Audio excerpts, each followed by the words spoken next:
Hello, I'm James Lott Jr. Welcome to the Sex and the City Aftershow here on JLJ Media.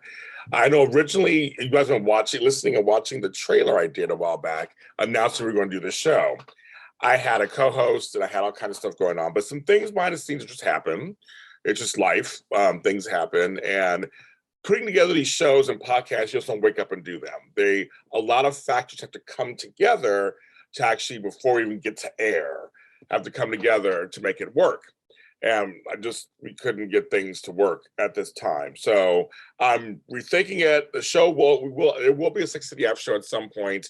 But when little nuggets like this came out today, I got to talk about it. And I thought I'd talk about it on this show. Now, also, I have the And Just Like That After show. Me and Emily May Heller talked about all the episodes, plus the documentary, plus our season end review. That is here on JLJ Media. You can watch, listen to that anywhere, YouTube, Apple, Spotify. And just really simple. And Just Like That After show, JLJ Media. So that is out. So we do love Sex and the City. I thought I had my little thing over here, but I don't have it over here now. I must have moved it. My Sex and the City big bin. We love it. But this, here's the thing. So Kim Cattrall talked, it was like yesterday, it came out today though, in Variety. And I listened to her talk. She actually, it's her words and nothing misconstrued, it's her words. Talked about And Just Like That for the first time. She never really talked about it before. She claims she didn't hear about it until social media. On some level, I kind of believe it. Possibly, probably came to her at the beginning and said, we're going to do this reboot. She said no, but then didn't know it. And obviously has her own life. Has been busy doing other work. Didn't know if it was going to come to fruition or not. That I believe. Like, you don't know what's going to happen. You want your business, and then you wake up one day and there it is. You're not in the loop. So that, to me, that makes sense. She's not in the loop, so she wouldn't know anything. But also, she was saying how she never going back. She's not going on the show. Has no plans to. She doesn't want to go on the show. Said it's nice being missed. But one of the thing that, and I've been loving her work on other stuff. She did Filthy Rich, which I love that show, which was more than one season. How she's on How I Met Your Father. She's upcoming on Queer as Folk. She did this Canadian series I really enjoyed. She was playing very different characters. She just seems so smart. When I listen to her talk, she just has she's been in business a long time. She seems to just get it. You know what I mean? Like, she just gets it. And for this particular interview, she says, no is a powerful word, which it is. I believe that completely. And it's good to be missed, which I love that line.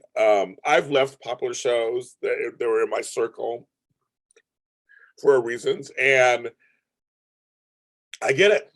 I've left partnerships, I get it. And people have left me, and I get it. It was painful, but I get it. It's one of those things where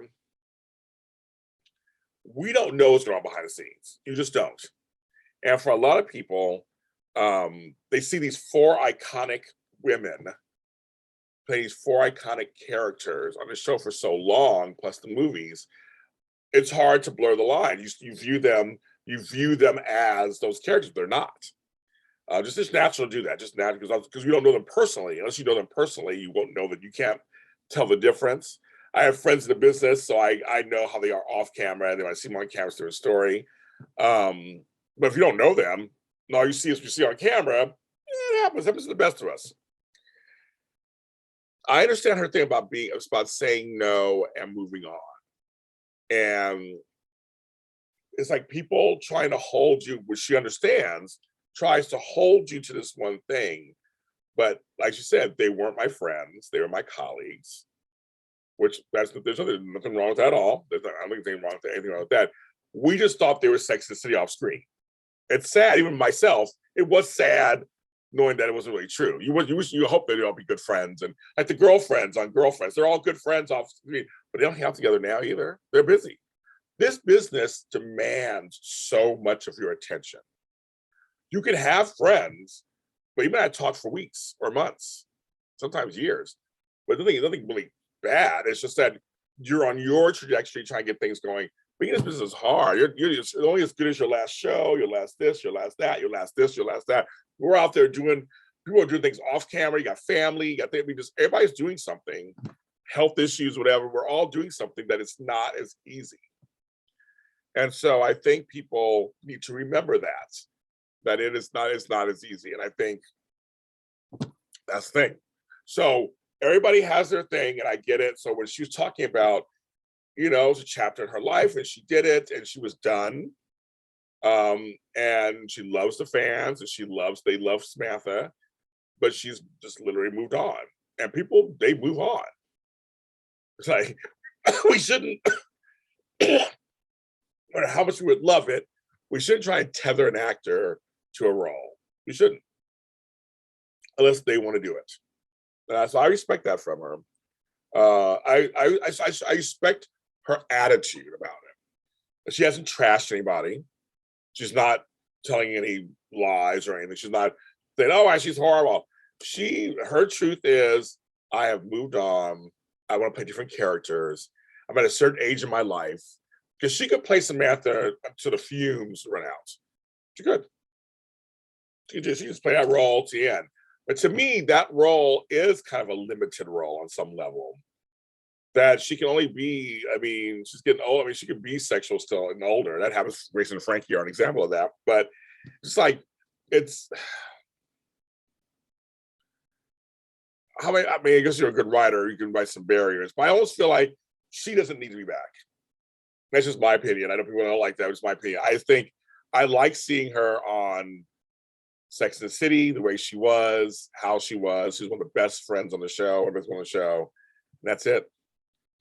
So I get it. I totally get it. So that's my reaction. I get what she's saying, and I understand it. And she's busy. She booked and busy. So she doesn't need answers like that, to be quite honest. I hope if she ever decides to come for a cameo or for an episode, it's what she wants to do. And all the sides feel it's something really good, and they do it. And because it'll show on screen. We'll make sure it's good. It's a good scene. There's a reason for it to be there. I enjoyed it just like that. Again, I did the after show for it. I enjoyed it. There were some things that were wonky, but for the most part, I enjoyed it. It was a valiant effort. It's better than the last movie. So I'm curious to do season 2. And I'll be back for season 2 of that too, over there. I'm James Lott Jr. This is Sex City, after show. I do a bunch of after shows. Or you're first to this, you're like, what's an after show?